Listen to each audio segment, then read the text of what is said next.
Thank you very much, Mr. Chairman. Chairman Lundgren, Chairman Meehan, thank you for holding this joint hearing on the Iranian cyber threat. State-sponsored cyber threats from Iran and actual attacks from other countries directed at the United States have been a hot topic over the past few years. As you know, we have had a number of classified briefings concerning these state-sponsored attacks. Our ability to detect, prevent, preempt, and deter terrorist and malicious state-sponsored cyber attacks reflects on our capability and our political will to protect our vital national critical infrastructure from devastating consequences.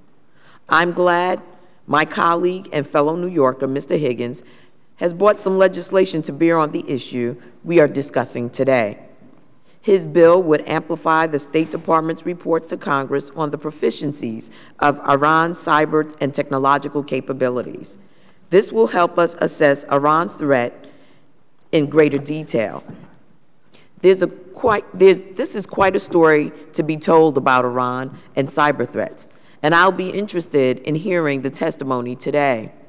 I've seen the report put out by Reporters Without Borders that places Iran on a list of enemies of the Internet, describing the various censoring techniques that Iran used to control the flow of information among its own people.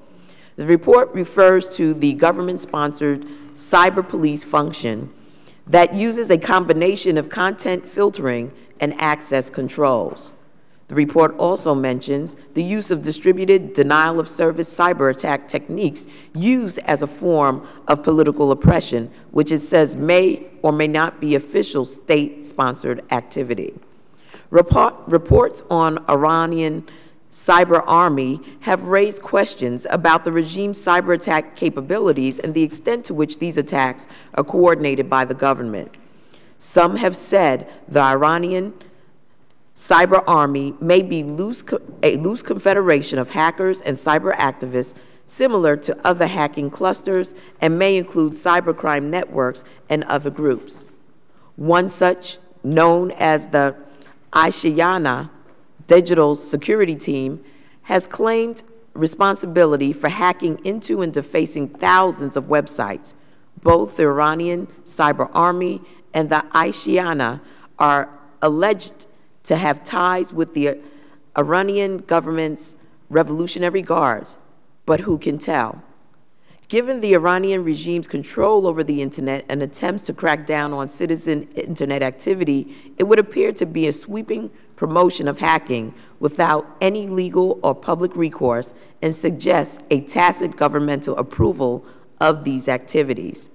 Some have said the Iranian cyber army resembles a collective of regime-backing hackers acting of their own volition, yet it may be that the regime has actively leveraged and employed the talents of a young population adept with computing tools. In the wake of Iran's presidential election in June of 2009, protesters had used Twitter to skirt government filters, to report events, and organize opposition rallies, prompting the U.S. State Department to request that Twitter reschedule its planned maintenance activities in order to ensure access to pro-democracy users. But the Iranian regime's brutal crackdown on the protests have seemingly succeeded. Demonstrations are now few and far between, and many of the web-based citizen journalists have documented the uprising have been killed, imprisoned, or gone underground, their voices silenced.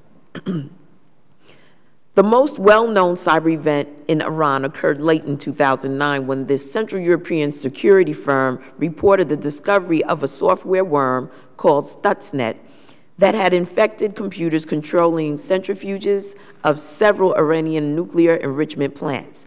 However, these computers were not connected to the Internet, and the worm was said to have been injected into those computers using an external device such as a thumb drive. Stuxnet may be proof of Iran's vulnerability and the effectiveness of other nation-state cyber arsenals. However, it would also be possible for Iran to gain some knowledge of creating a Stuxnet-like virus from analyzing its network effects.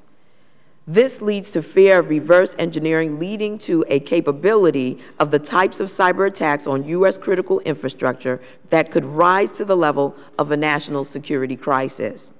We must be prepared for such rogue actions and be prepared on the national defense level, as well as protecting our critical business operations, vital infrastructure functions, and frankly, our daily lives. The rapid technological advances in cybersecurity threats over the last several years have outpaced our ability as lawmakers to keep our laws up to date.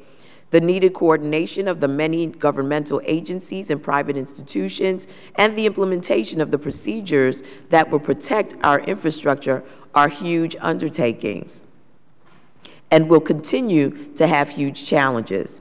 We are seeing some of those challenges being played out on the House floor this week, and my ranking member, Mr. Thompson, is talking about some of the most constructive alternatives to the cyber legislation we are considering. Our intelligence community and law enforcement agencies face many challenges to anticipate, investigate, and respond to cyber threats. Simply, all these challenges must be overcome and protection of our infrastructure accomplished without violating our fundamental rights of individual privacy that are enshrined in our Constitution. With that, Mr. Chairman, I yield back.